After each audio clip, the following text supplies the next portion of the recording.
Hello Facebook ads people, I'm Konstantinos and today we're going to talk about the ad account structure that I'm going to have in 2026.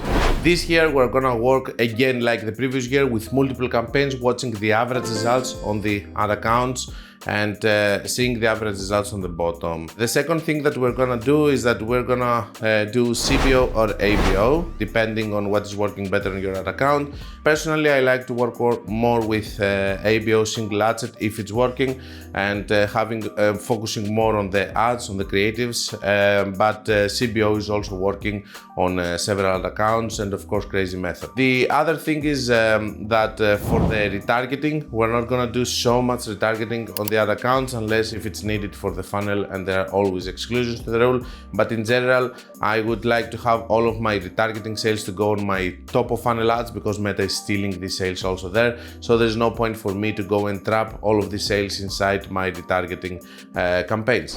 Hi guys, I would like to interrupt this video in order to talk to you about my Facebook ads course. It took me 6 months of video editing everything and 3 months of video shooting, and because of that I have created the best Facebook ad course in the world. Inside you're going to find super advanced information, but information also for beginners. It takes you by the hand in order to teach you how to do Facebook ads from the beginner level to super advanced level. It has inside Loom videos from cost caps, bid caps, Loom videos from CBO, ASC optimization. It has chosen 5 sessions, inner circle sessions, and it has a lot of theory with whiteboard, also strategies that are working all of these years, things that I have developed, things that I know that are working because I have spent millions and millions on the platform. Currently I'm spending between 5 and 10 million every month, sometimes it's even more, across 30 accounts, and I have access to many more, so I know what is currently working and all the latest trends, and this is what I'm doing inside the course. I'm showing you live ad accounts with real spend and what is working right now. And if you want, you can click the link below, you can go and you can check some videos that I have open free for you so that you can check if you like the course or not and decide if you want to buy it or not. I will see you there. So an ad account is gonna look like this. We're gonna have almost zero targeting unless if we need it on another account. Always there are exceptions to what I'm saying, and you know that I'm always trying to make a blueprint for each ad account. These are general guidelines. So we're gonna have different campaigns. Either it's gonna be CBO campaigns, it's gonna be ABO, or it's gonna be a mix. It's gonna be an ABO with single ad set. When I'm referring to ABO, I'm talking about having one ad set with multiple ads inside so that you can focus more on the creative side. It really depends on the niche and the store and what is working on the ad account. Personally, if it's possible and it's working, I like to work with ABO single ad set and focus more on the ads. It has simpler and better optimization, not better, much more easier optimization on the ad level, the ABO optimization as we know it, and comparing to CBO, it's easier. Also, the campaigns that you're left with, the single ad set ones, they are more, they are better, more resilient, and you're not losing them in a bad period comparing to CBO campaigns that they are more fragile.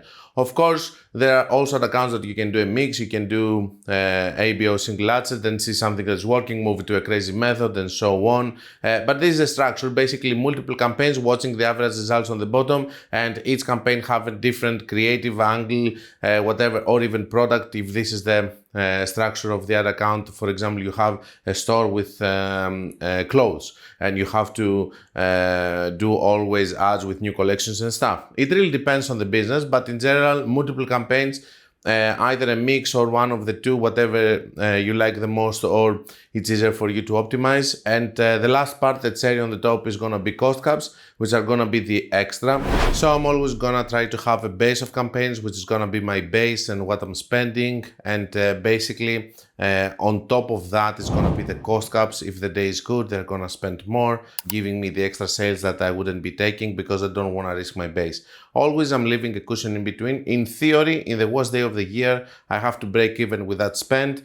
In the best day of the year, I have to have better ROAS, and the cost caps are gonna, or bid caps, whatever, they're gonna have the extra spend so that I can be able to have these extra sales that I wouldn't have without them. Of course, the cost caps and the bid caps is something extra, is something that is really important on my other accounts because they're giving me sales that I wouldn't have otherwise and without taking a risk of collapsing their account or whatever. But at the end of the day, it's not gonna be something that I'm gonna count on, something that I'm gonna calculate on my spend. It's just gonna be the extra, and it's just the cherry on the top, as I said. Just to give it to you visual, I'm gonna go into my PC, show you some other accounts and how they look with multiple campaigns and stuff, just to understand it a little bit better. I will tell you if I have retargeting, if I have cost caps on them and all of that, and we will take it from there. I'm just gonna show you some other accounts just to see how it feels. So let's take them from today it's the 15th of January, so let's go from October to now, basically. This is one other account, for example. You can see 1.5 million spent on that period. Of course, it has a little bit inflated results because of the Black Friday. The break-even ROAS here is 1.6. We aim to 2 ROAS. And as you can see, I'm working with multiple campaigns over here. Retargeting is super minimal. Basically, out of this spend, this is the only retargeting. So it's only 27K on retargeting on 1.5 million spent. Okay, if we see over here, we will see multiple campaigns. Others are spending more, others are spending less. You can see this is the whole power of what I'm doing with multiple campaigns. You can see some of them are closed, some of them are still kept, and so on. And let me find also the cost caps over here, which I'm telling you. So the cost caps over here, you can see it's a good part of the spend. It's 300K. So without the cost caps here, I would have spent less. Maybe I would have scaled a little bit more some other campaigns, but the cost caps are also important in this strategy. And if we check now the last 7 days, you can see that we are on 2 ROAS, spending 30K. The cost caps are here, spending the 4K out of it. I need to fix this number a little bit. And just to take an idea, the retargeting is 1.5K. Just like this. That's all with this ad account. Let's go to the next one. Okay, so let's see this ad account. In this ad account, for example, I never managed to have cost caps working because, to be honest with you, cost caps are not working in all ad accounts, and sometimes they're working, sometimes they're not. But I have tried here also, but I wasn't successful with them. Basically, successful not losing money. I didn't make them spend money. Cost caps is a very big chapter, and I have many videos inside the course explaining cost caps. They're not so easy, they're just really strange. So here you can see how many campaigns I had and how many campaigns I have now. Break-even ROAS on this account is 2. The owners wants to have 4 ROAS plus no matter what, but it's fine. I'm hitting these numbers. And in the last period, I'm seeing some better results, so I started scaling a little bit. Just to give you a little bit of an idea, the way that you're gonna scale here is with what is gonna influence the ROAS of the other account. So this one, which is on 4.5, it's a little bit problematic. You're gonna lower to 200, and then you're having campaigns like this. This one, it's on 6, it's far away from your target, so you can increase it to increase your average. This one is on 6.8, you're gonna increase. This one is also 6.49. Where is it? There it is. You're gonna increase also this one. And that's a small push, okay? And then I'm gonna check it again in 2-3 days. Of course, I'm checking it every day, but again in 2-3 days, I'm gonna see if I'm having better results, and this is how you're working with average results and multiple campaigns. Here, for instance, I'm having 0 retargeting. Why? Because it's a lower spend, and I don't need it. I want all the retargeting sales to go inside my cold traffic ads. The structure that I'm having here is single ad set campaigns with many ads. This is an e-commerce store, so we're working not with multiple angles, but with multiple products, basically. Let's go to the next one. So, as you have seen, I've showed you one ad account which was medium, let's call it medium, one which was smaller. Now I'm gonna show you a huge one. I don't wanna make this video huge, so we have this one that spends 21.5 millions, 51.5 million revenue, 2.4 ROAS. It's in skincare, and basically we're having very good profit margins, super scaled. So out of all of this spend, a small portion of it is retargeting. The 1.8 million, it's the retargeting. You can see it's obvious by the ROAS. We can see how many campaigns we have here and all of that. And at the end of the day, the things that I'm telling you about multiple campaigns, it's working, and it's actually helping ad account scale. After some point, it's also about the influencers and all of this kind of stuff. Multiple campaigns, average results on the bottom is what matters, as you can see here, 0.92, 1.26, 1.24. If you're just watching super individually each one of the campaigns, you will never scale, or you will scale less. The important thing here is to work with the average results on the bottom, have the structure that we said, not a lot of retargeting, more broad targeting, all the things that we said, and do your optimization and cost caps if it's possible, and you're gonna be fine. I hope that you took an idea of how it is to work with multiple campaigns, and a little bit of the percentages of what I'm spending and where, and I will see you for the closing of the video. Okay, so this is the structure that I'm gonna follow in 2026. I hope that, of course, it's not so easy as other structures like the one campaign that you're tossing creatives, but if you wanna go to higher budgets and spending and scaling, that's the only way, in my opinion. You can use the one campaign strategy if you wanna go up to 1K per day, whatever that may be. I'm not using it, so I don't know how far you can go. I guess you can go to 3K.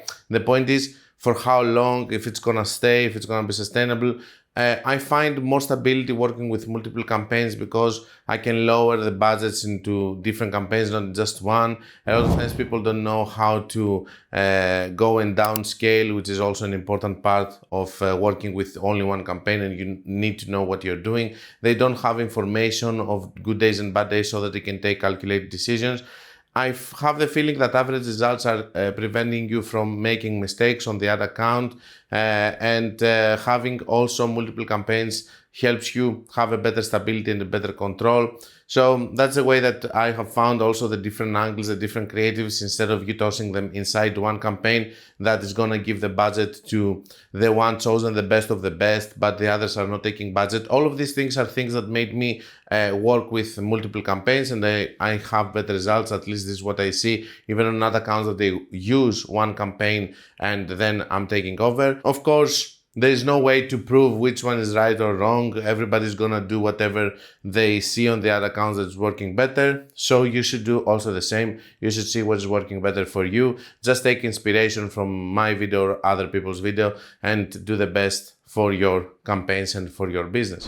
In any case, don't forget that if you want to learn more, you can check my book, you can check my course, of course, where all of these things are inside. It's a huge course that I put so much effort explaining everything. I'm keep adding videos, especially chosen 5 sessions from my mentorship, optimization videos and all of that, Loom videos. I can have the whole course updated, but at the same time giving more content to the people that they bought it, because it's lifetime access. After all, you can check also all the reviews from the people that they have completed. Also, I have my mentorship programs. Inside the course, you can see also how it feels, how it is, daily calls, optimizing. I have a student that made 150K profit just in December after working with me on August or July, I don't remember, on the chosen 5. So pretty proud of the program and all of the things that they were done, and all of the students that they were super successful. Hit me up, maybe there's a spot open, maybe not. We will find a solution, I guess. Maybe you will come later. Let me know and we can take it from there. I need to clarify that it's for higher individuals, like you need to spend at least 3K, 4K per day in order for you to be able to come. If you don't have that, there's no point of doing daily calls for a smaller account. Until we meet again, guys, be creative and be consistent.